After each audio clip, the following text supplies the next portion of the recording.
Salut les game devs, j'espère que vous vous portez bien et je vous souhaite la bienvenue dans ce 11e épisode de ma série Let's Game Dev dans laquelle nous allons créer ensemble un third-person shooter sur Unreal Engine. Et donc dans cet épisode-là, en fait, cette partie du tuto va être coupée en trois parties, en trois épisodes précisément parce que c'est vachement complexe à mettre en place et il s'agit en fait du système de Aim Assist. Le Aim Assist, c'est quoi? C'est l'aide à la visée. Comme son nom l'indique, ça permet d'aider le joueur à atteindre ses cibles. Donc je vais vous montrer un petit peu, grosso modo, comment ça fonctionne et après le jingle, nous allons rentrer vraiment dans le détail du fonctionnement de ce système-là parce qu'il y a vraiment beaucoup de choses à dire. Donc là, lorsque je tire, vous pouvez voir que les projectiles partent bien là où je suis en train de viser et vous avez aussi, plusieurs cercles qui apparaissent à l'écran et donc ces cercles-là, je vais vous expliquer, après le jingle un peu, à quoi est-ce qu'ils servent exactement et donc là, lorsque je vais me rapprocher d'une cible, vous allez voir que le réticule jaune va bouger. C'est-à-dire, en fait, que nous allons modifier la trajectoire du projectile pour essayer de se rapprocher au maximum de l'ennemi qu'on est en train de viser. Et lorsqu'on rentre dans un des cercles rouges, hop, on engage le système, c'est-à-dire que à partir du moment où il y a un ennemi qui se trouve dans le cercle rouge, c'est-à-dire qu'on va toucher un ennemi. Donc toute cette zone-là, les deux cercles rouges en quelque sorte, vous pouvez les voir comme des réticules, des gros réticules en quelque sorte. Tout ce qui entre dans ces deux cercles-là est pris en compte. La différence entre le gros et le petit cercle rouge, c'est que le gros cercle rouge permet de toucher des ennemis et le petit cercle rouge permet de détecter les headshots. Donc à partir du moment où la tête rentre dans la zone du petit cercle rouge, on est en train de faire un headshot. Donc voilà, pour ceux qui découvrent ma chaîne, je vous souhaite la bienvenue. Je m'appelle Evans et ici je vous aide à progresser sur Unreal Engine en vous proposant des tutos que je tends dans les plus clairs et compréhensibles possibles. Donc si ce genre de contenu vous intéresse, n'hésitez pas à vous abonner et à cocher sur la petite cloche pour ne rater aucune de mes prochaines vidéos qui arrivent en général le vendredi vers 18h30. Allez, c'est parti. Alors, comme je vous ai expliqué au début de cette vidéo, cette partie de la saison, donc c'est les 3 prochains épisodes seront dédiés à ce système de Aim Assist. Pourquoi? Parce que c'est plutôt complexe à mettre en place et donc dans ce premier épisode, nous allons nous attarder, sur la création de ce, système de debug, si je puis dire, les fameux cercles que vous pouvez voir, apparaître à l'écran. Ensuite, dans le deuxième épisode, donc celui de la semaine prochaine, nous allons commencer à implémenter toute la logique du aim assist, c'est-à-dire comment trouver l'ennemi sur lequel nous allons engager le système, et aussi comment modifier la position du curseur, donc comment modifier un petit peu la trajectoire du projectile pour aider le joueur. Et enfin, dans le troisième épisode, nous allons implémenter la possibilité de prendre en compte justement le base shot et le headshot. Donc c'est des choses qu'on a vues dans les épisodes précédents. Si vous ne l'avez pas encore regardé la série depuis le début, je vous invite à le faire afin de faciliter en fait la compréhension de ces épisodes-là. Donc vous trouverez un lien dans la zone de description.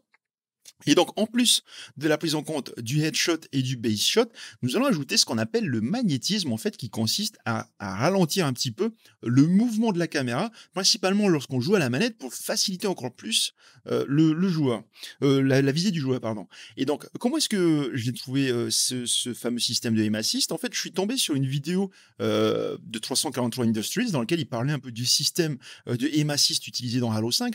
Donc, si j'y pense, je vous mettrai un lien dans la zone de description pour que vous puissiez voir un peu le documentaire à partir duquel je me suis inspiré. Mais si j'oublie, n'hésitez pas à me mettre une question dans le commentaire. Donc là, alors comment fonctionne précisément le système? Donc là, vous avez 1, 2, 3, 4 cercles. Le premier cercle bleu, celui qui est à l'extérieur, c'est le fameux cercle de magnétisme. Donc là, vous n'allez pas forcément le voir, mais admettons que je prends une manette et que je devais bouger comme ça.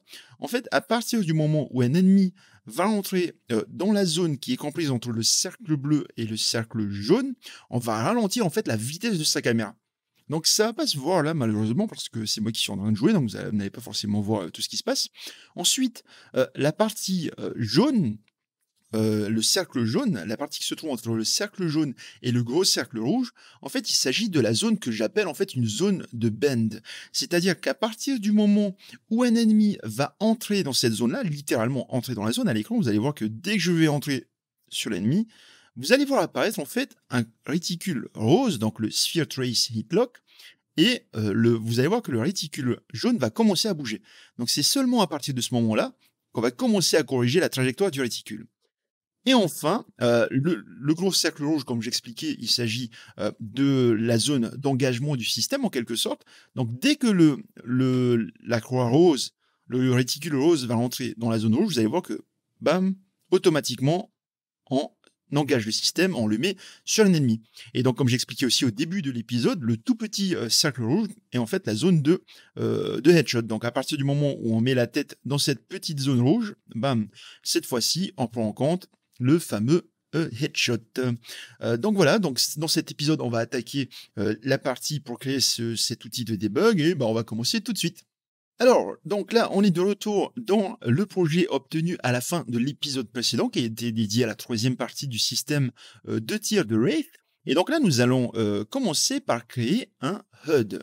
Donc là, dans le dossier core, je vais faire un nouveau dossier. Je vais appeler ça Aiming System. Voilà. Et dans ce dossier-là, je vais venir créer un nouveau blueprint. Et tout en bas, dans All Classes, ici, je vais venir chercher le mot HUD, H-U-D. Donc, je sélectionne ça et je vais faire un select et je vais appeler ça BPH underscore aiming system underscore debug. Alors, avant de continuer, je voulais toucher un mot un petit peu sur cette classe-là en particulier. Donc en fait, il s'agit d'une classe dépréciée, c'est-à-dire que c'est une classe qui n'est plus maintenue depuis un moment et elle a été dépréciée à partir du moment où UMG est apparu. Donc UMG, c'est Unreal Motion Graphics, c'est à partir de là qu'on crée des interfaces aujourd'hui, donc on crée des widgets à l'aide de UMG et tout. Et donc pourquoi est-ce que j'utilise la classe HUD? C'est tout simplement parce que la classe HUD, contrairement au widget, elle peut dessiner des formes. Donc dans notre cas, on va vouloir dessiner des cercles et des croix, chose qui n'est pas possible avec les widgets, en tout cas pas comme je vais le faire, dans le sens où là on va vraiment pouvoir définir la taille en pixels d'un cercle à l'écran, ainsi que la taille d'un réticule et tout, vraiment de manière très détaillée. Donc c'est quelque chose qui est plus très utilisé, enfin aussi même en production, je pense que ça doit quand même être utilisé, mais c'est un peu comme Matinée et Sequencer ou Cascade et Niagara, il y a eu des nouveaux outils qui sont sortis et qui permettent de faire la même chose en général mieux tout simplement. Donc là, je vais ouvrir ce blueprint là. Et donc là, comme vous allez voir, il s'agit en fait d'un blueprint classique hein, avec un construction script et un event graph. Et en fait, ici, l'événement principal que nous allons utiliser, donc le begin play, on va le laisser là. On va supprimer le begin overlap et l'event tick. Et on va venir dans functions ici à gauche. On va chercher receive draw HUD ici en bas à gauche. Donc cet événement-là, en fait, il est appelé à chaque fois que le head est censé être dessiné à l'écran. Donc logiquement, c'est à peu près à chaque tick. Quant aux valeurs size X et size Y que vous pouvez voir ici, en fait, c'est la taille actuelle du viewport. Donc, à chaque fois que vous allez redimensionner le viewport, les valeurs qui vont sortir ici seront différentes. Donc, en général, on a du 1920 par 1080. Mais lorsque je fais un play in editor, donc lorsque je lance ça, ici, le viewport a une taille, si je ne me trompe pas, de 720p. Et donc là, si je bouge ce truc-là comme ça, vous allez voir qu'en fait, ces valeurs-là vont changer. Donc, c'est fort pratique parce que ça nous permet de récupérer la taille du viewport et de placer correctement des objets, par exemple, au centre de l'écran. Bon, c'est forcément un peu plus compliqué qu'avec UMG, mais c'est pas grave. Donc là, je vais vous montrer une fonction assez simple. Je vais faire un drawRect. Ici, drawRect, en fait, c'est une des fameuses fonctions dont je parlais qui permet de dessiner des formes. Vous l'aurez deviné, rect, ça veut dire rectangle. Et donc là, je vais demander une taille. Donc le screen W et screen H, c'est en fait la taille du rectangle à l'écran. Je vais mettre quelque chose comme 100 pixels. Et je vais laisser une position de 0. Donc là, je vais compiler, sauvegarder et je vais lancer tout ça. Vous pouvez voir qu'il n'y a rien qui s'affiche à l'écran. C'est tout simplement parce que, tout comme un widget, il faut ajouter le HUD au viewport. En général, les gens, ce qu'ils vont faire, c'est qu'ils vont aller dans le core, ici, ils vont prendre le game mode, on a fait un BP game mode dans un épisode précédent, et là, vous voyez HUD class. Donc HUD class, c'est la classe HUD par défaut. Si je clique là et que je choisis le BPH Aiming System Debug, qu'on a créé justement, je compile ça et je lance l'exécution, vous allez voir qu'on a bien notre rectangle ici à gauche. Sauf que moi, le souci, c'est que avec le game mode, on va ajouter ça par défaut à chaque fois. Moi, je veux seulement que ce soit un outil de debug qui va être affiché lorsque j'aurai besoin pour vérifier si mon système de aim assist fonctionne bien. Donc, je vais utiliser une autre méthode pour ajouter mon HUD. Donc là, ici, je vais cliquer sur la petite flèche jaune pour amener tout ça à la normale. Je compile. Et donc là, maintenant, je vais créer un actor component. Je vais aller dans mon dossier Aiming System. Ici, je vais faire un clic droit, Blueprint Class. Je vais choisir Actor Component. Je vais appeler ça AC underscore Aiming System. Alors, vous l'aurez deviné, cet Actor Component, il faut l'ajouter au player. Ici, hop. Je vais faire un Aiming System. Et en fait, cet Actor Component, c'est chez lui qu'on va récupérer en fait la vraie position en quelque sorte du curseur, parce que le curseur va bouger et lui va dire ok, c'est là qu'en fait le projectile est censé partir et pas au milieu. Donc plus tard, dans les 2 épisodes suivants, nous allons utiliser cet appel-là ici pour définir une vraie position pour le curseur lorsque le héros voudra tirer, voudra utiliser son arme à feu. Donc ici, je vais revenir dans mon AC Aiming System et donc là, je vais supprimer ça et je vais faire appel au fameux HUD pour l'ajouter justement à l'écran. Donc, premièrement, je vais créer une nouvelle variable. Je vais appeler ça bIsDebugActivated. Donc, comme je le disais, j'aimerais activer ou désactiver le mode debug à la volée. Donc, je clique ça pour activer le mode debug. Je mets un branch. Je branche ça ici. Hop. Et donc là, si le debug est activé, on va ajouter justement notre HUD à l'écran. Et comment est-ce qu'on fait ça? On fait un getPlayerController. Ensuite, je vais faire un clientSetHUD. Voilà. Et donc là, je vais choisir la classe que j'ai créée, donc le BPH Aiming System Debug. Voilà. Ensuite, le souci avec ce truc-là, c'est que on n'a pas de référence vers le HUD qui a été créé. On est obligé de tirer un câble depuis le player controller. Je vais faire un getHUD. Donc on récupère le HUD qui vient d'être ajouté. Je vais faire un cast vers ma classe BPH pour dire, écoute, le HUD que tu as là, c'est en fait un HUD de type BPH Aiming System. Je vais convertir en un pure cast, vu que je sais que c'est forcément un Aiming System, et je vais faire un clic droit ici. Pour mode variable, je vais appeler ça debug HUD. Comme ça, au moins, je peux modifier plus tard certaines données que nous allons créer ici. Donc là, je récapitule, j'ai ajouté le HUD pour le contrôleur 0 et j'ai stocké une variable vers ce HUD là pour dire que voilà, elle est ici et je pourrais modifier des valeurs un peu plus tard. Donc maintenant, je vais lancer ça et vous pouvez voir que le rectangle apparaît cette fois-ci à l'écran. Si jamais je décoche mon booléen, on n'a plus le rectangle qui apparaît. Ok, donc c'est pratique pour plus tard si jamais vous voulez vérifier par exemple que est-ce que le système de Aim Assist fonctionne correctement. Donc je vais revenir dans mon HUD et donc là lorsque je vais lancer l'exécution, vous pouvez voir que le rectangle apparaît en haut à gauche. Tout simplement, c'est dû au fait que les coordonnées de l'écran commencent à 0 ici et ils finissent en fonction de la résolution à des points là. Donc X c'est en abscisse et Y c'est en ordonnée. Donc maintenant, nous, ce qu'on va faire, c'est que ce rectangle-là, en fait, il va être remplacé plus tard par un matériau qui va nous permettre de dessiner un fameux cercle ou une fameuse croix pour le curseur. Donc là, on va essayer de placer ça au milieu de l'écran pour ensuite, plus tard, remplacer par un matériau. Donc, pour ce faire ici, ce que je vais faire, c'est que pour pouvoir placer au centre de l'écran, logiquement, il faut connaître la taille de l'écran. Donc là, je vais faire un make vector 2D. Je vais faire un clic droit. Pour mode variable, je vais appeler ça viewport size. Ensuite, hop, je vais brancher le size X dans les X ici et le size Y dans les Y ici. Alors, qu'est-ce que je viens de faire? Concrètement, je viens de créer une variable de type vecteur 2D dans laquelle j'ai branché le X et Y. À quoi est-ce que ça sert? En fait, c'est juste histoire d'alléger un petit peu le code en quelque sorte, parce que, admettons que plus tard, on veut diviser par 2 le X et le Y, en fait, on devrait faire un truc du genre diviser par 2 pour le X et diviser par 2 pour le Y. Alors que l'avantage, c'est que si je stocke tout ça dans un vecteur 2D et que je fais un truc du genre diviser par 2, en fait, ça va diviser les deux composantes X et Y. Et donc, voilà, c'est plus facile, tout simplement. Ça fait beaucoup moins de nœuds à afficher à l'écran. Donc, maintenant que j'ai stocké la taille du viewport, je vais brancher ça ici. Et donc là, ici, vous avez le X et Y. On a donné des coordonnées 0, 0, donc forcément, c'est affiché en haut à gauche. Si je veux afficher au milieu, on a un calcul tout simple à faire, et d'ailleurs c'est celui que je viens tout juste de vous montrer. Je divise le viewport par 2, je fais un clic droit ici, split struct pin, et je branche le X et le Y. Et donc là, si je lance l'exécution, vous pouvez voir que le carré apparaît bien au centre de l'écran. C'est pratique parce qu'on a le vieux crosshair qui apparaît, donc on sait exactement que le carré pointe ici au centre de l'écran. Donc vous l'aurez forcément remarqué, il n'est pas forcément littéralement au centre, tout simplement parce que son point d'ancrage, c'est-à-dire que son point de pivot, si je puis dire, sa coordonnée, elle est spécifiée en fonction de son coin supérieur gauche.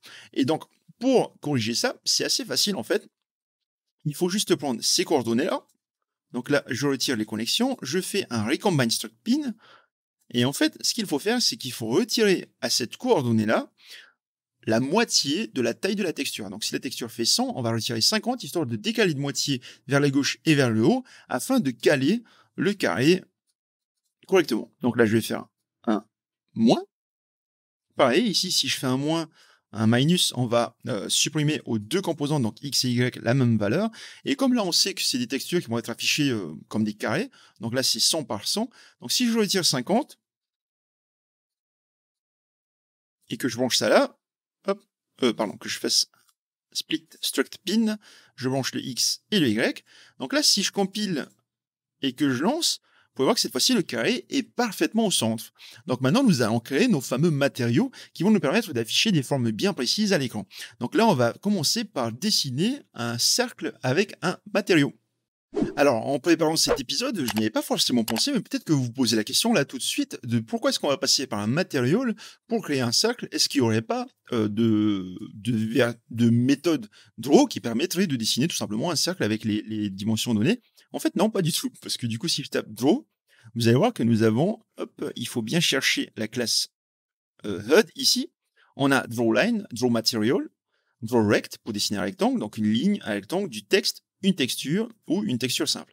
Donc dans mon cas, je vais utiliser un matériau, je vais dessiner un matériau à l'écran, et ce matériau, nous allons devoir le créer justement en faisant un matériau.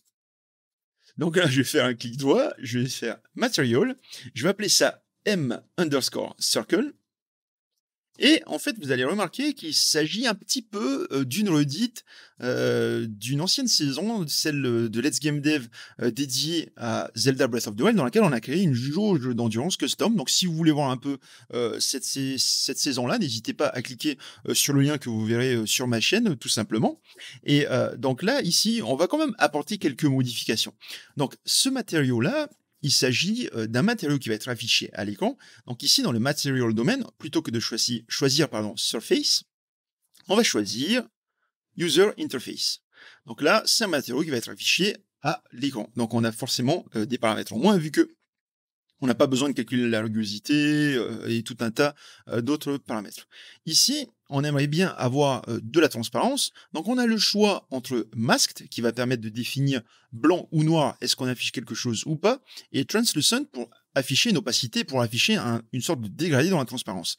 Dans mon cas, je vais choisir le Translucent, tout simplement parce que vous allez voir que afin d'éviter d'avoir de l'aliasing, on va utiliser justement cette fameuse opacité. Alors, donc là, j'ai mon matériau à gauche parce que c'est quelque chose d'un petit peu compliqué. Voilà, je vais créer un texture coordinate. Vous allez suivre ce que je fais là tout de suite et je vais expliquer ensuite ce que j'ai fait. Donc, là, je mets un subtract à 0,5 et je fais un vector length. Alors, j'ai toujours beaucoup apprécié les matériaux, mais j'ai toujours trouvé ça un petit peu compliqué des fois, donc j'ai souvent besoin de quelques notes au cas où. Donc là, qu'est-ce qu'on vient de faire en fait? Concrètement, hop, si je déplie tout ça, ici, les coordonnées d'une texture vont de 0 à 1, un peu comme l'écran finalement. Et donc là, en faisant un subtract de 0,5, donc là, hop, est-ce que je peux mettre un commentaire? Les coordonnées vont de 0 à 1. Et là, en soustrayant 0,5 à tout ça, j'ai centré un petit peu les coordonnées. C'est-à-dire que cette fois-ci, au lieu d'aller de 0 à 1, elles vont de moins 0,5 à 0,5. C'est-à-dire qu'au milieu, ici, le point, c'est une coordonnée 0, 0. Donc j'aime bien mettre ces petits commentaires pour me rappeler un petit peu les coordonnées que j'ai. Voilà. Et ici, en fait, le vector length, ce qui va permettre de faire, c'est de faire en sorte que cette fois-ci, chaque pixel, au lieu de stocker des coordonnées, il va stocker sa distance par rapport au centre. Et quel est l'intérêt de faire ça? C'est tout simplement qu'on va pouvoir dire, ben écoute, tous les pixels qui ont une distance supérieure au rayon que je vais demander pour un disque, par exemple, si je dis les pixels qui ont une distance supérieure à 0,2 sont noirs et ceux en dessous de 0,2 sont blancs, en fait, tout ce qu'on a fait, c'est dessiner un disque blanc de rayon 2, tout simplement. Donc, ici, on a stocké donc la distance de chaque pixel par rapport au centre. Et donc là, maintenant, nous allons commencer à utiliser d'autres nœuds. Donc, je vais créer une petite logique et je vais vous expliquer ensuite tout ce qu'on a fait. Hop, je prends. Donc, j'ai créé un smooth step ici. Je prends une constante que je vais mettre à 0,5. Je vais brancher cette constante dans le minimum. Voilà. Et ensuite, je vais faire un subtract. Voilà. Je vais même le brancher plutôt ici. Tac. Voilà. Là, je vais faire un scalar parameter. Je vais appeler ça line smoothing size on screen. Bon, on va mettre des noms un petit peu barbares, hein. C'est juste pour ne pas oublier un peu ce que font chacune des variables. Je vais vous expliquer de toute façon après comment est-ce que ça fonctionne. Et ensuite, je vais faire un autre scalar parameter. Donc là, j'ai fait un divide et je vais faire un texture size on screen. Je vais brancher ces deux-là, hop, et ça ici. Ensuite, le vector length, le 2 ici, je vais brancher dans l'alpha. Et donc là, je vais vous expliquer un peu ce que j'ai fait. Donc, les valeurs que je vais mettre ici pour le line smoothing, je vais mettre ça à 2. Et le texture size on screen, je vais mettre ça à 100. Est-ce que ça va fonctionner si je fais un start previewing node? Ok, ça fonctionne. Donc là, concrètement, qu'est-ce que je viens de faire exactement? J'ai en fait, comme vous pouvez le voir, j'ai dessiné un disque. Alors, ce disque-là, il est de rayon 0,5. C'est le fameux 0,5 que vous pouvez voir ici. Pourquoi 0,5? C'est tout simplement parce que ici, comme vous pouvez le voir, on a les coordonnées qui vont de moins 0,5 à 0,5, c'est-à-dire que la distance d'un pixel par rapport au centre de la texture, elle ne peut pas être supérieure à 0,5. D'accord? Étant donné que là, on stocke bien la distance par rapport au centre de la texture. Le smooth step, à quoi est-ce qu'il sert? En fait, il permet de faire le fameux calcul dont je parlais juste avant. On lui donne un minimum et un maximum. Admettons, je vais retirer ça pour le moment. Admettons, je lui dis quelque chose comme 0,5 et je mets ici un 0,6. En fait, tout ce qui est en dessous de 0,5 va être noir, donc le minimum. Ici, donc la distance qu'on a envoyée là. Tous les pixels qui ont une distance inférieure à 0,5 vont être noirs, et tous ceux qui vont avoir une distance supérieure à 0,6, ils vont être blancs.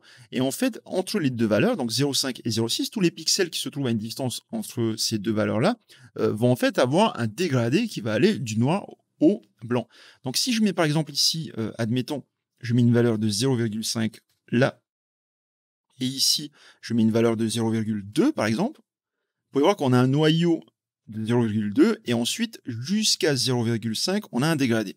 Donc si je mets même 0,3 admettons, donc là on voit bien du coup qu'on a un disque noir tout simplement. Et comment est-ce que j'ai fait pour avoir quelque chose de blanc? C'est simple, on inverse les deux valeurs. Donc là, hop, je mets ça comme ça. Et donc là, lorsque le minimum est supérieur au maximum, ça fait bizarre de le dire, mais bon, ça existe. Bah, du coup, en fait, on a l'inverse. Tout ce qui est en dessous du minimum, pardon, tout ce qui est au-dessus du minimum va être noir, et tout ce qui est en dessous du maximum va être blanc. Donc là, c'est ce que je viens de faire. En gros, j'ai demandé au smooth step de me faire un disque blanc, donc de rayon 0,5.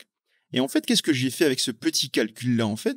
En gros, ce que j'ai dit, c'est que voilà, tu fais un disque de 0,5, donc la plus grosse taille que tu peux avoir, et tu retires une petite couche qui va permettre de faire ce petit dégradé qui va aller tranquillement vers le noir. Pourquoi est-ce que je fais ce petit calcul ici? C'est tout simplement parce que cette texture-là, la taille, elle va de 0,1. Nous, ce qu'on va faire, c'est qu'on va utiliser notre fameux HUD pour dessiner quelque chose à l'écran et on va lui donner une taille. On va donner une taille à ce matériau. Ici, en fait, tout ce que je fais, c'est que je divise le texture size on screen, donc la taille souhaitée à l'écran. Ici, j'ai mis 100 par défaut, mais nous allons changer ça un peu plus tard dans notre blueprint. En divisant la taille de 2, par exemple, ici, j'ai demandé 2 pour 2 pixels. Je veux que ce dégradé soit de 2 pixels. Je divise ça par la taille du matériau à l'écran pour convertir un peu, si vous voulez, pour faire une sorte de proportionnalité, pour amener un peu ce dégradé-là à l'échelle de la texture. J'espère que je me fais comprendre, c'est un peu compliqué. Et en fait, la petite question que vous pouvez peut-être vous poser si vous n'avez pas vu la série sur Zelda Breath of the Wild, pourquoi est-ce qu'on fait ce petit dégradé-là, donc ce petit smooth en quelque sorte, d'où le smooth step? C'est tout simplement parce que si on le fait pas, on va voir apparaître de l'aliasing à l'écran. Vous avez très probablement vu ça dans la démo que je vous ai montré au début de cet épisode. Il y a un petit peu d'aliasing au niveau des cercles. Et donc dans la version que je vous montre ici, elle est un petit peu différente de la démo. On va essayer d'éviter ce fameux aliasing. Donc là, je fais un clic droit ici. Je fais un stop previewing node. Et cette fois-ci, nous allons créer un deuxième disque qui va être, lui, quant à lui, un petit peu plus petit. Donc le deuxième disque, on aura besoin d'un smooth step. On va brancher ici l'alpha. Et ensuite, on va prendre le 0,5. Donc je vais créer une autre logique et je vais vous expliquer ensuite comment est-ce que ça fonctionne. Donc là, je mets un subtract. Ici, je vais faire un divide. Donc le texture size on screen, je vais brancher ça là. Ensuite, je vais faire un scalar parameter. Je vais appeler ça line thickness on screen. Je vais initialiser sa valeur à quelque chose comme 5 pour le moment en tout cas. Je branche ça ici. Hop. Ensuite, ça, je branche là. Je vais faire un subtract ici, un moins. Je branche ça là. Ensuite, ici, je vais faire un multiply. Je branche ça là. Ici, je fais un divide. Ensuite, ici, il y avait le line smoothing size on screen. Je vais le brancher en haut. Et le texture size on screen, je vais le diviser. En fait, en gros, je viens seulement de me rendre compte que je peux tout simplement brancher ça ici. Voilà.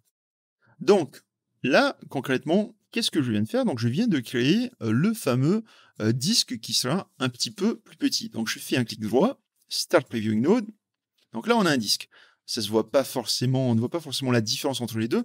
Donc, je vais prendre un petit peu d'avance sur le code, histoire que vous pouvez voir un petit peu ce qui se passe. Je fais un subtract ici, et je vais brancher ça là. Et donc là, si je fais un Start Previewing Node, vous pouvez voir qu'on a bien notre cercle. Ok? Donc là, je vais désactiver ce truc-là pour vous expliquer un petit peu la logique que je viens de créer ici. Donc là, j'ai dit, ok, voilà, tu as une taille de 0,5 maximale que tu peux atteindre, et j'ai soustrait ici le line thickness on screen. Alors, le line thickness on screen, donc j'ai demandé une taille de 5 pixels que j'ai divisé par la taille de la texture, encore une fois, pour amener à l'échelle. Et en fait, ce truc-là, tout simplement, c'est l'épaisseur du cercle, tout simplement, du trait du cercle. Donc là, j'ai demandé 5 unités, donc 5 pixels. Ça veut dire en gros qu'à l'écran, ce disque-là va être 5 pixels plus petit que le gros disque que nous avons dessiné juste avant. Donc le gros disque va prendre toute la taille possible, et ensuite on va prendre un disque qui va faire 5 pixels en moins, et tout ce que ça va faire, c'est que lorsqu'on va soustraire les deux, on aura donc un trait de 5 pixels. Ensuite, ici, donc là je branche ça dans le minimum pour obtenir justement le fameux rayon de mon disque. Et ici, je vais supprimer le multiply. Je ne sais pas pourquoi je l'ai mis là, mais il s'agit d'une petite erreur. Je vais brancher le divide ici dans le subtract, tout simplement pour calculer encore une fois le facteur smooth qui permet d'éviter d'avoir de l'aliasing. Donc là, maintenant que j'ai rentré le subtract, donc là, si je refais un start previewing node, ici, on a donc bien notre fameux cercle. Et nous, ce qu'on va vouloir faire lorsqu'on va coder notre logique un petit peu plus tard, c'est de pouvoir définir une couleur. Donc là, j'ai du blanc. C'est assez facile, en fait. Si je veux définir une couleur, il me suffit de multiplier ça, ce blanc-là, par une couleur. Donc là, je branche ça, ici, voilà. Et je fais un color parameter, non, parameter. Je vais faire je prends un vecteur 4 ici, je fais un clic droit, convert to parameter, et je vais appeler ça color. Donc si je branche ça là, hop, je donne une couleur, admettons, verte. Donc on a bien un cercle vert. Maintenant que ça c'est fait, ça se voit pas ici pour le coup, mais il faut retirer. Là, vous allez voir que si jamais on plaque ça à l'écran, on aura du noir ici. Nous, ce qu'on veut, c'est de la transparence. Donc ici, on va prendre le blanc qu'on a ici, on va brancher ça dans l'opacité. Comme ça, au moins, sur cette texture-là, si je refais un Start Previewing Node ici, tout ce qui est blanc va apparaître à l'écran et tout ce qui est noir va être transparent, tout simplement. Donc maintenant que notre matériau est terminé, on va retourner dans notre HUD ici, donc le BPH Aiming System Debug, pour commencer à tester justement si notre matériau fonctionne correctement. Donc là, le rect, on va plus l'utiliser. On va faire un Draw Material Simple. Alors, quelle est la différence entre le Simple et le Draw Material normal? C'est que le Draw Material normal est plus compliqué que le Simple. Je vous avoue que j'ai pas regardé plus que ça, mais il y a beaucoup plus de paramètres qu'on n'a pas vraiment besoin ici. Donc, je vais brancher ça là. Le Material ici, je vais aller chercher notre M Circle, M underscore Circle. La position, on va le mettre au milieu, voilà. Et le screen width et height, on va les mettre à 100, un peu comme la taille du rectangle de tout à l'heure. Donc, je lance ça, et on a bien notre cercle vert qui apparaît au milieu. Alors, comme d'habitude, j'espère que cette vidéo vous est utile jusqu'à présent. Si c'est le cas, si elle vous plaît, n'hésitez pas à me laisser un like, car ça aide concrètement la chaîne à être référencée sur YouTube, et ça facilite la découverte par les nouveaux visiteurs. Aussi, si vous avez quoi que ce soit comme remarque, des questions, des propositions de tutos pour plus tard, n'hésitez pas à utiliser la zone de commentaires ci-dessous, ça fait toujours super plaisir de vous lire et d'interagir avec vous. Comme d'habitude, je préfère ne rien promettre pour les tutos qu'on me demande de faire. J'essaye en tout cas de les traiter, mais sachez juste qu'en général, j'ai un planning de vidéos qui s'étale sur plutôt longtemps, on va dire. J'avais déjà prévenu d'ailleurs que cette saison de Let's Game Dev va être plutôt longue, peut-être même qu'elle va durer toute l'année. Mais donc voilà, à chaque fois que je peux, je vais essayer de traiter vos requêtes, mais voilà, je préfère ne rien garantir. Et aussi, un autre point que je voulais aborder à partir de maintenant et que je pense rajouter dans ces interludes-là, ces derniers temps, on m'a souvent demandé de pourquoi est-ce que j'ai pas de Tipeee ou de Patreon pour que les gens puissent venir contribuer à ma chaîne et me soutenir, tout simplement, soutenir mon travail. En fait, j'ai quelque chose, ça s'appelle Utip pour ceux qui ne connaissent pas. Vous faites utip.io/GameDevTeacher. Et en fait, sur ce site-là, vous pouvez regarder une publicité, une ou des publicités, autant que vous le voulez, en fait. Et à chaque visionnage, je touche une petite commission qui est, si je ne me trompe pas, de 2 centimes ou de 20 centimes. C'est déjà pas mal, hein, c'est beaucoup. Et vous pouvez même faire des dons si vous le voulez. Mais voilà, je préfère ne pas vous forcer. Si je fais ces vidéos-là, c'est pour aider la communauté. Ça fait toujours plaisir de savoir que mon contenu vous aide à progresser parce que c'est l'objectif principal. Et donc voilà, par contre, j'ai pas de palier comme certains youtubeurs, j'ai pas plus de choses que ça à vous offrir avec des choses du genre à un certain palier, si vous faites des dents, je vous donne accès à tel ou tel truc ou des choses comme ça. Malheureusement, j'ai que mes connaissances à échanger avec vous. J'espère que ça vous suffit. Et voilà, encore une fois, je vous force pas, ça fait toujours plaisir de faire des vidéos et voilà. Donc on va continuer le tuto ici. Donc maintenant qu'on a fini notre matériau du cercle, en fait, du cercle vert, nous allons aller dans le HUD pour cette fois-ci ajouter l'ensemble des cercles dont nous avons besoin pour notre système de debug. Et pour commencer, nous allons créer une nouvelle fonction dans laquelle on va délocaliser un peu toute cette logique-là. Donc je vais cliquer ici sur Function. Je vais faire Draw One Circle. Donc comme son nom l'indique, elle va permettre de dessiner un cercle à l'écran. On va faire un draw material simple. Je vais choisir le m_circle. Voilà. Et donc ici, on va récupérer la logique de tout à l'heure, donc le viewport que je divise par 2. Voilà. Ici, en entrée, on va ajouter un float. On va appeler ça tac. On va appeler ça radius pour le rayon du cercle qu'on veut dessiner. Et donc, comme on a le radius, ici, je vais le multiplier par 2, pardon. Comme il s'agit du rayon, donc le rayon d'un cercle, c'est la moitié de son diamètre. Donc pour avoir la taille globale du cercle, il faut multiplier ça par 2. Donc je vais mettre ça dans le width et height pour définir la taille. Ensuite, ici, pour que ce soit correctement placé au centre, n'oubliez pas qu'il faut retirer la moitié de la taille. Donc du coup, ici, c'est le fameux rayon. Hop, divisé par 2 pour avoir le centre et retirer la moitié pour décaler en fonction de la taille donnée. Donc là, je fais un split struct pin pour récupérer le X et le Y. Et donc là, on a notre fonction qui permet de dessiner un cercle à l'écran. Donc, je vais quand même brancher ici le material. Hop, comme ça, au moins, on peut glisser notre material ici lorsqu'on voudra changer certains paramètres. Et donc là, si je peux supprimer ça et essayer de mettre mon draw one circle, hop, je prends le M circle, je branche ça là, je dis un radius 200, et on peut voir que ça fonctionne toujours. Donc maintenant que j'ai la fonction qui permet de dessiner un cercle, nous allons devoir dessiner l'ensemble des cercles dont nous aurons besoin. Et donc, si vous vous rappelez bien, nous avons 4 cercles. Et chaque cercle aura son propre rayon qui va permettre de définir la zone, par exemple, de headshot ou de base shot. Et donc, nous allons créer plusieurs variables ici pour stocker les différents rayons dont nous aurons besoin. Donc là, je vais créer une nouvelle variable de type float, ici, et je vais appeler ça headshot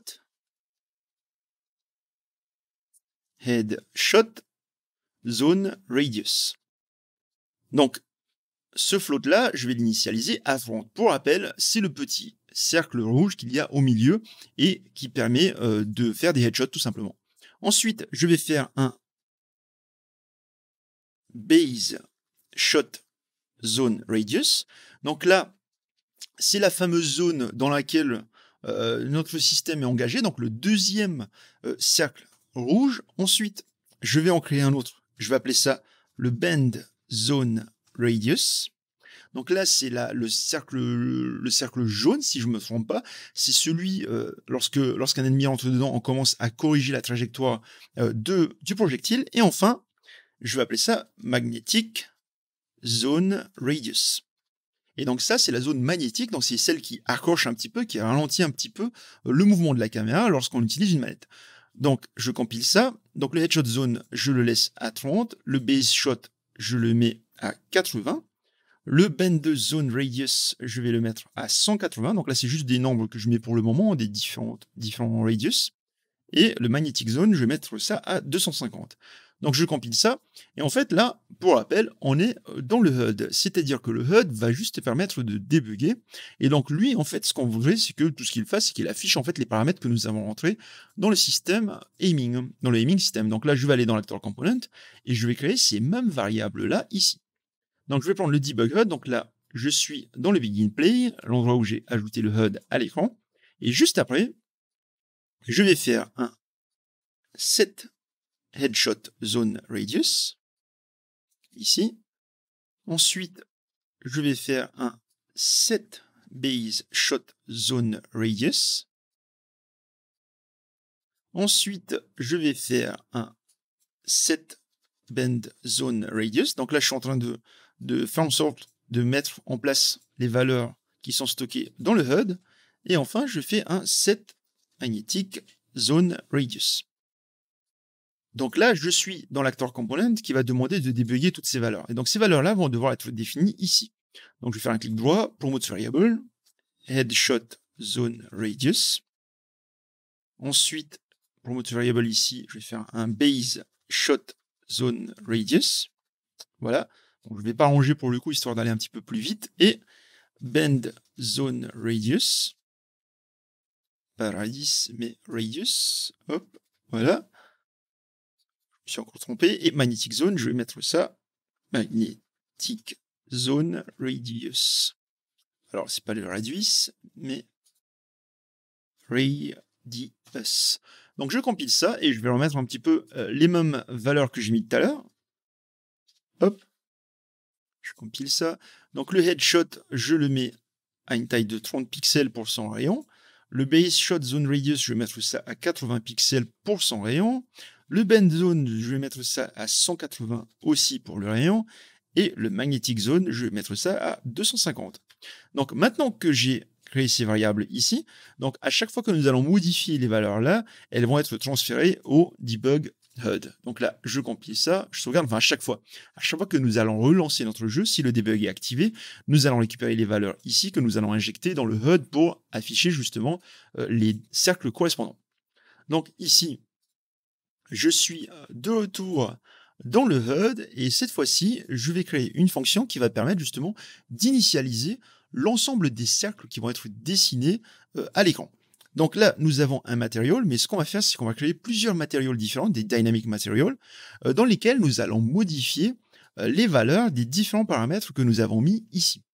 Donc, hop, je retourne dans mon HUD ici, et je vais créer une nouvelle fonction que je vais appeler initialize circles. Alors, cette fonction-là, elle va prendre en entrée un linear color. On va appeler ça colors. Je vais mettre ça en tableau. Donc, c'est un tableau de couleurs que je vais récupérer. Et aussi, je vais récupérer un tableau de float. Et je vais appeler ça radiuses. Donc, les radius, les rayons au pluriel. Donc, je fais un clic droit promote to local variable. Je vais appeler ça L colors. Et le radiuses, je vais faire un clic droit promote to local variable. Je vais faire un L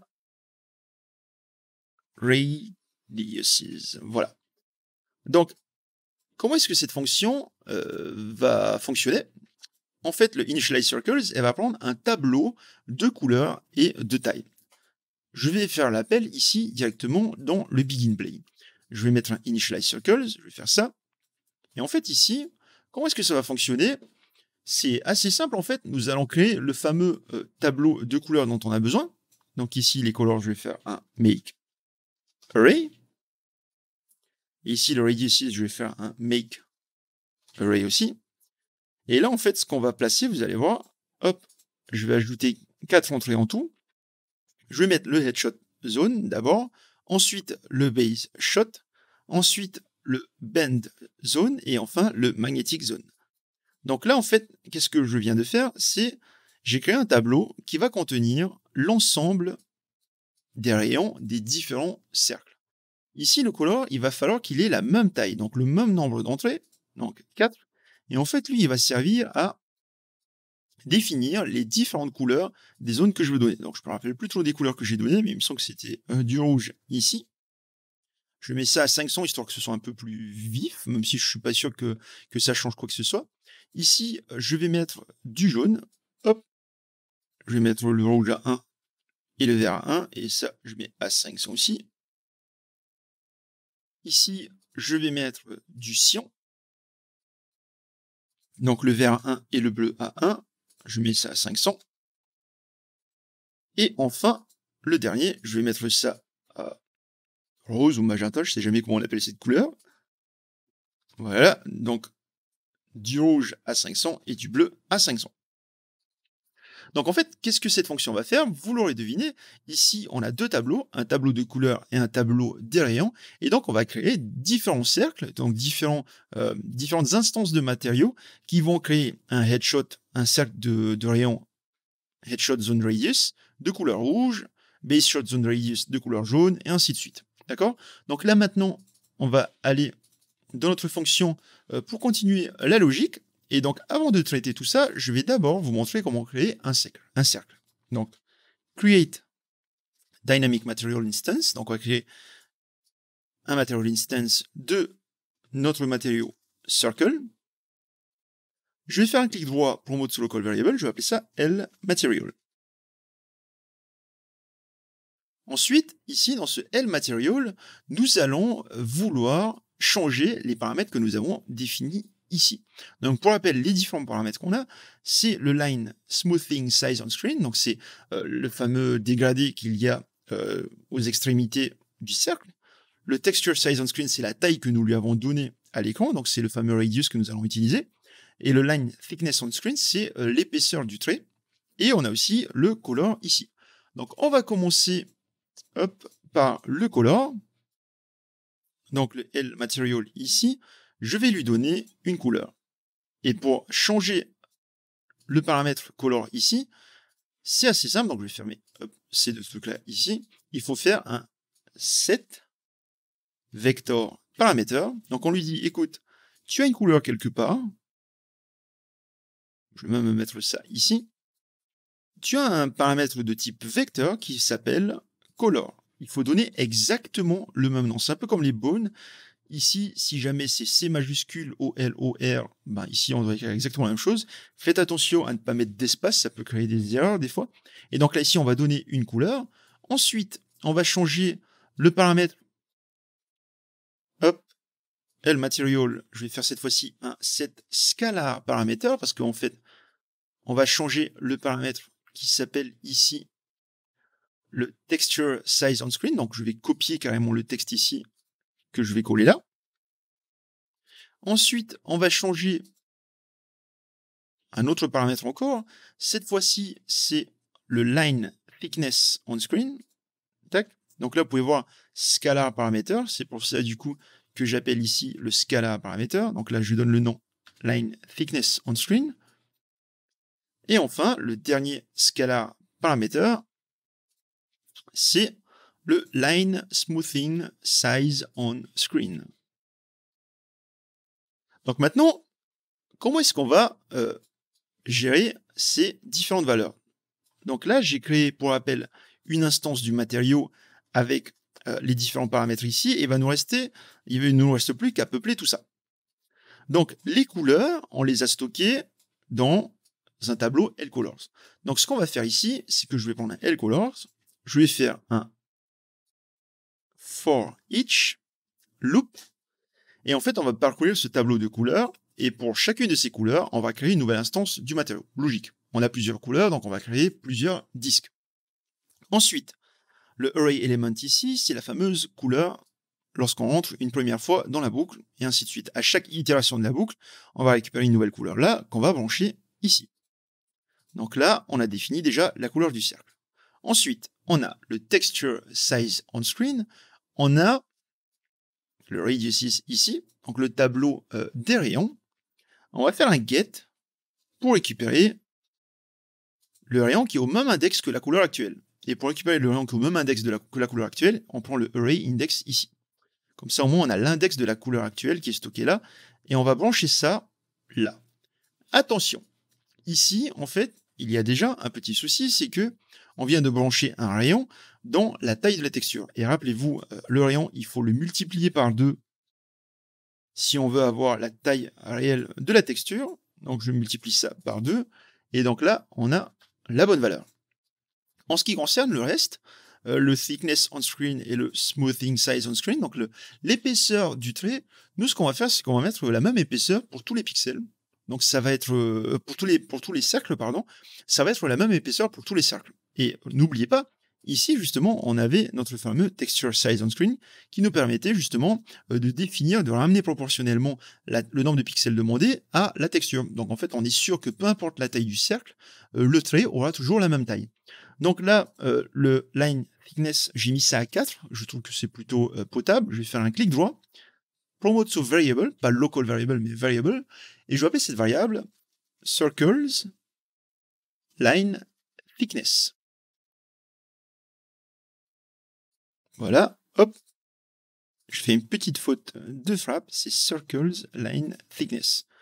Donc là, on a une épaisseur de 4 pixels pour le trait. Et ensuite, le line smoothing size on screen, donc c'est le fameux dégradé histoire d'éviter un petit peu d'aliasing. Donc dans mon cas, j'ai choisi une valeur de 3 et je vais stocker ça dans une variable promote variable circles line smoothness. Donc pour l'adouci. Donc là, en fait, du coup, pour chacune des couleurs, j'ai donc créé une instance de matériau ici. Le souci, c'est qu'arrivé à ce stade-là, le matériau, il va être perdu une fois qu'on va sortir de la fonction. Donc, on va stocker ça dans un tableau des materials. Donc là, je vais prendre mon L material ici. Donc, j'ai mis tous les paramètres qu'il fallait. Je suis toujours dans la boucle. À la fin de la boucle, une fois que le matériau actuel, l'instance du matériau actuel a été correctement paramétrée, nous allons l'ajouter à un tableau. Donc, je vais faire un clic droit ici, promote to variable, je vais appeler ça materials, voilà, je vais supprimer, là c'était juste pour faciliter la création des variables, et là, je vais mettre une variable de type tableau. Je prends le material ici, je fais un add pour ajouter justement le matériau qui a été paramétré. Alors, histoire d'être sûr que chaque matériau vient avec le bon rayon, parce que justement, une fois qu'on va vouloir dessiner ici un cercle, il nous faut toujours cette information de rayon, et afin d'associer le matériau au bon rayon, on va créer aussi un autre tableau, cette fois-ci de type float, qu'on va appeler radiuses. Donc les différents rayons, on va mettre ça de type float, et donc à la fin d'une itération, on va ajouter le matériau à un tableau, et le rayon à un autre tableau. Donc le rayon, pour rappel, il est ici. Donc là, on a pris l'index, le radius ici, hop, et je balance ça dans le add là. Au moins, on est sûr qu'au même index, il y a un matériau et son rayon. Donc je peux compiler et sauvegarder, et on a donc terminé la fonction initialize circles. Donc on va aller dans l'event graph ici, et dans l'event graph, on a fait appel à la fonction, donc à ce stade-là, on sait que les materials sont stockés ici, avec les différents radiuses. On peut faire un test assez rapide, je vais faire un print string là, hop, je vais prendre un length, et je vais brancher ça là. Donc là, si je lance, on voit bien qu'on a 4 matériaux qui ont été stockés. Donc maintenant qu'on a ces matériaux-là, il ne nous reste plus qu'à les dessiner ici. Pour dessiner chacun des cercles, l'avantage de quand on a un tableau, c'est qu'on peut utiliser des boucles pour le parcourir. Donc là, je vais prendre le materials, je vais faire un for each loop. Voilà. Et ici, donc à chaque itération, on récupère un matériau dans ce tableau-là. Et je vais faire un draw one circle. Je branche ça là, hop, je dessine un cercle avec l'instance de matériau ici et le radius. C'est assez facile, je vais prendre ce tableau-là, je vais faire un get. Je prends l'index actuel, donc on a le même index que le matériau actuel. Je compile, je sauvegarde, et si je lance l'exécution, on a bien nos différents cercles qui apparaissent. Donc pour rappel, on a la zone de headshot ici, la zone de base shot là, la zone de bend ici, et la zone magnétique ici. Bon, c'est un peu gros, c'est vraiment juste pour la démonstration. À la toute fin, on va réduire un petit peu tout ça une fois que notre système de Aim Assist est terminé. Donc maintenant que nous avons fait ça, nous allons cette fois-ci dessiner un nouveau corsaire à l'aide des matériaux toujours. Bon, je me disais bien que le tuto était plutôt long, là on est quasiment à 1 heure de vidéo, donc vous inquiétez pas, c'est bientôt fini. On va donc commencer par retirer dans le corps ici, dans le player controller, je vais venir retirer l'ajout du corsaire que nous avions créé au début de la série. On va le laisser là pour le moment, alors comme ça quand je lance au moins on n'a rien au milieu de l'écran, et on va pouvoir créer notre propre corsaire à l'aide d'un matériau. Pourquoi est-ce que je veux créer mon propre corsaire? C'est tout simplement parce que après je veux pouvoir le dessiner là où je veux, avec un petit texte en haut pour expliquer de quel corsaire il s'agit, comme vous l'avez vu au début de cette vidéo. Donc là, dans le aiming system, je vais faire un clic droit, je vais faire un material, et je vais appeler ça m_cross. Donc on va créer une croix. Alors, donc pour commencer, je vais faire un user interface, comme tout à l'heure, et un translucent pour avoir l'opacité et donc éviter beaucoup d'aliasing, pardon. Et donc là, je vais créer une petite logique et je vais vous expliquer ensuite ce que j'ai fait. Donc, take chord, voilà. Ensuite, je vais faire subtract que je vais mettre à 0,5 et enfin un abs. Alors ici, c'est une petite variante de ce qu'on a fait tout à l'heure. Comment est-ce que je peux vous expliquer ça? Ouais, c'est un peu la même chose en fait, mais il y a juste cette partie-là qui change. Alors en gros, ici, on a toujours les coordonnées qui vont de 0 à 1. On a retiré 0,5, du coup les coordonnées vont cette fois-ci de moins 0,5 à 0,5. Et ensuite, ici, la valeur absolue permet d'avoir la valeur positive d'un nombre. Donc, plutôt que d'aller ici de moins 0,5 à 0,5, en fait, on va aller de 0,5 à 0 pour retourner à 0,5. D'accord? Donc ici, c'est 0,5, 0 et 0,5. Donc c'est comme si on avait en fait deux repères qui étaient collés dos à dos en quelque sorte. Ensuite, là, ce que je vais faire un masque, un component mask. Je vais sélectionner le R, hop, je vais mettre ça ici, et le G, je vais mettre ça ici. Voilà. Donc là, qu'est-ce que je viens de faire avec ces deux trucs-là? En fait, j'ai extrait la composante R, donc seulement ce qu'il y a en X en quelque sorte. Et donc ici, on voit bien du coup que si je fais un Start Previewing Node, on voit bien du coup que on a 0 au milieu et 0,5 à gauche, puisque ça devient foncé à clair et foncé à clair. Donc vous voyez déjà que vous commencez à voir peut-être ce qui va se passer. Donc ici, on va combiner ces deux-là pour dessiner une croix. Donc je fais Stop Previewing Node. Ici, je vais appeler notre super pote Smooth Step. Je vais brancher l'alpha là. Hop, je fais un Stop Previewing Node ici. Je branche l'alpha là. Et ensuite, là, je vais faire un scalar parameter. Je vais appeler Texture Size on Screen. Donc celle-là, vous la connaissez. Le scalar parameter, je vais appeler ça Line Width on Screen. Je vais faire un divide. Alors, le line width, je vais l'initialiser à 2. Et le texture size, je vais l'initialiser à 100 pour le moment.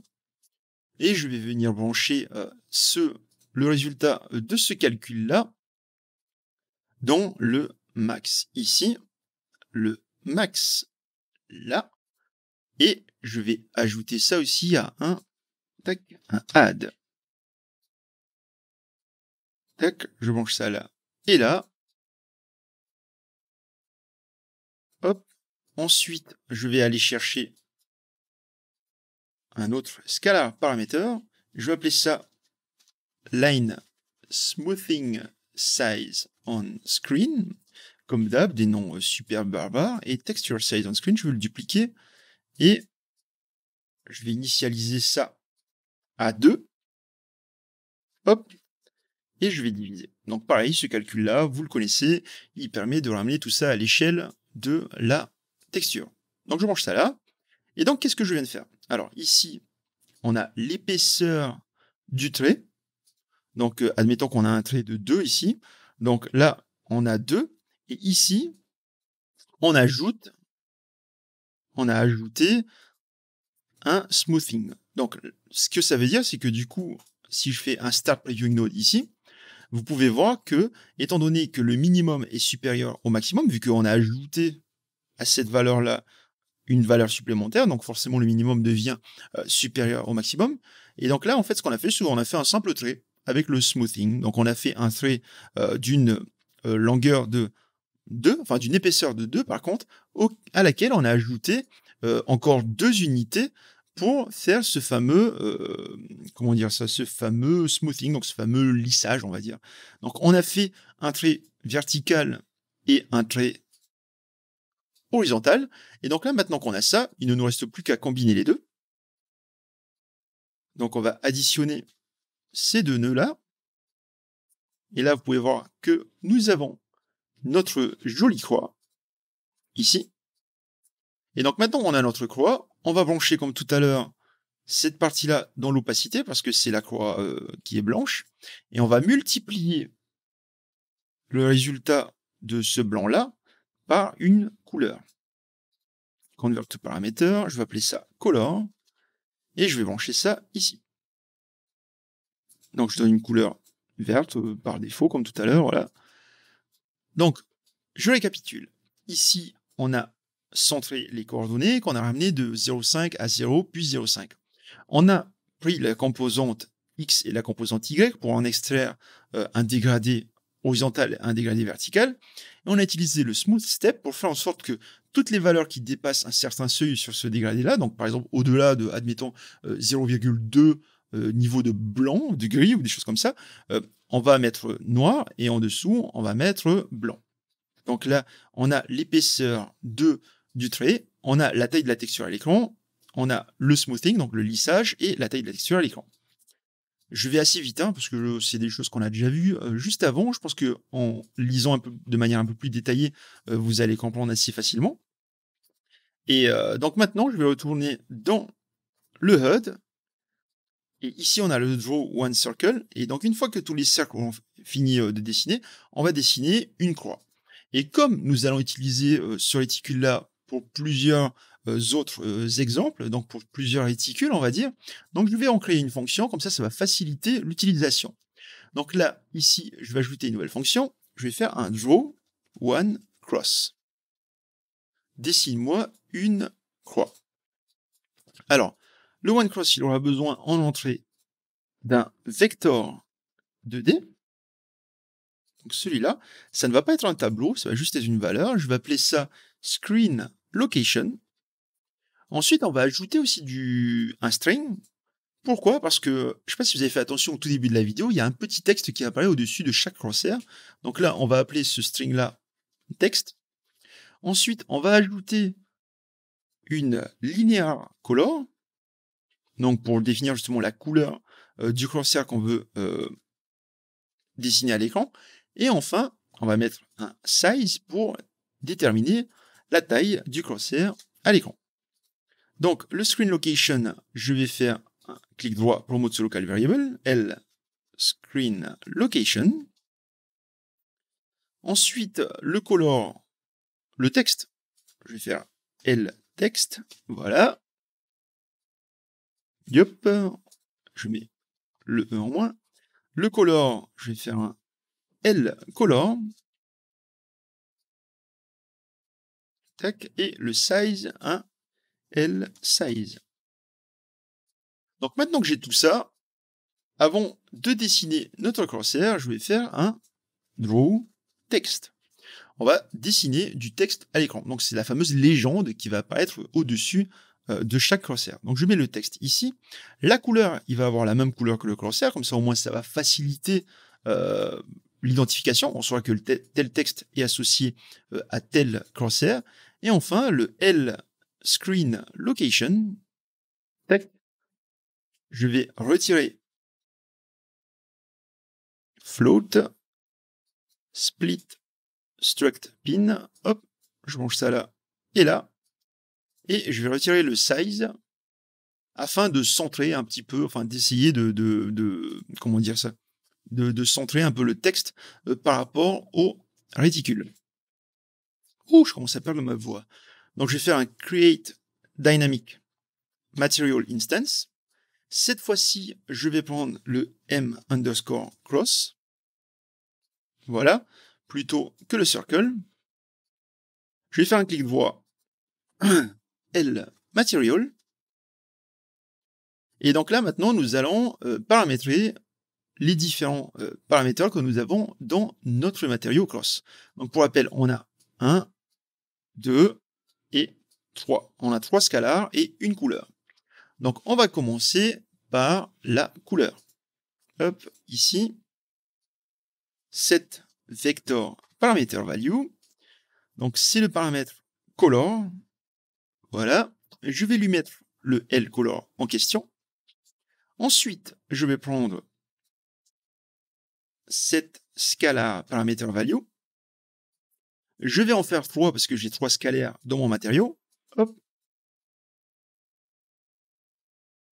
Je range ça ici. Hop. Ça là.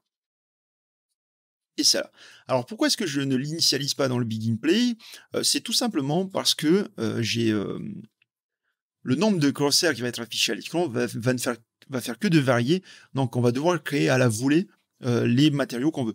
C'est pas forcément optimisé, mais bon, c'est juste pour du debug. Une fois qu'on jouera vraiment au jeu, ben, on va désactiver cette phase de debug, donc c'est pas un problème plus que ça. Donc dans le mcross ici, je vais commencer par récupérer le texture size on screen. Tac, ça, je peux fermer. Ouais. Et celui-là aussi. Donc, le texture size on screen. Ici. Je vais mettre le L size. Ensuite, je vais aller récupérer le line smoothing on screen. Je vais brancher là. Ici, pareil, on va utiliser en fait une variable globale qui va être partagée par tous les crosshairs. Et la variable globale que j'ai, elle fait un smoothing de 1. Je fais un clic droit promote ce variable. Je vais appeler ça crosses line smoothing size on screen. Tac. Bon, c'est des noms vachement lents, mais bon, c'est pas grave hein, pour le coup. Ensuite, le dernier paramètre qui me reste, c'est le line width on screen. Hop, je le colle ici. Et lui, pareil, c'est une variable globale, on va dire. Je vais mettre ça à 1 aussi.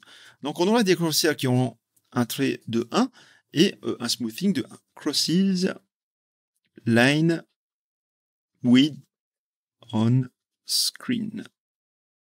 Donc là, c'est l'épaisseur du trait. Une fois qu'on a tout ça, qu'on a paramétré le matériel, il ne nous reste plus qu'à l'ajouter à l'écran et on va faire donc un draw material simple.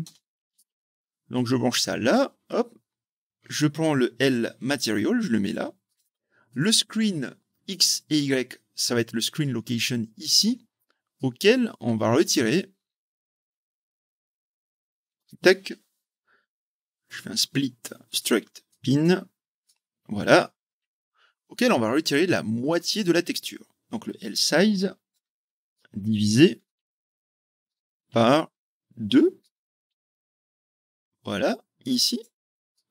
Et en fait, il ne reste plus qu'à brancher le size dans le W, le H, je compile, je retourne dans l'event graph, et donc une fois qu'on a dessiné tous les cercles, on va dessiner notre croix ici, et le screen location, en fait, on va prendre le viewport size, on va le laisser au milieu pour le moment. Dans des épisodes suivants, on va le déplacer en fonction du système de Aim Assist. Donc je branche ça, le screen location ici. Je vais mettre une couleur rouge pour le moment. Le size, est-ce qu'on a besoin d'une taille spécifique? Je crois que j'ai mis une taille de 30. Pourquoi? Parce qu'en fait, le Headshot Zone Radius, il est à 30 de rayon. Donc là, j'ai mis 30 parce qu'en fait, lui, il va faire 60 de diamètre. Donc c'est un petit crosshair qui va rentrer à l'intérieur. Le texte, je vais juste mettre du texte n'importe quoi, dude, juste pour montrer que ça fonctionne. Et donc là, maintenant que ce code-là est fait, il ne me reste plus qu'à compiler, sauvegarder et lancer l'exécution. Et comme vous pouvez le voir, notre système de debug du Aim Assist est terminé. On a tous les cercles ainsi que le texte qui est affiché au-dessus du crosshair qui apparaît au milieu. Et en attendant le prochain épisode, si vous voulez continuer d'en apprendre plus sur Unreal Engine, je vous invite à cliquer sur l'une des 2 vidéos qui vont apparaître ici en haut à droite, notamment la série dans laquelle nous reproduisons ensemble les mécaniques du jeu Zelda Breath of the Wild. Pour ma part, je vous dis à très vite, c'était Evans, ciao!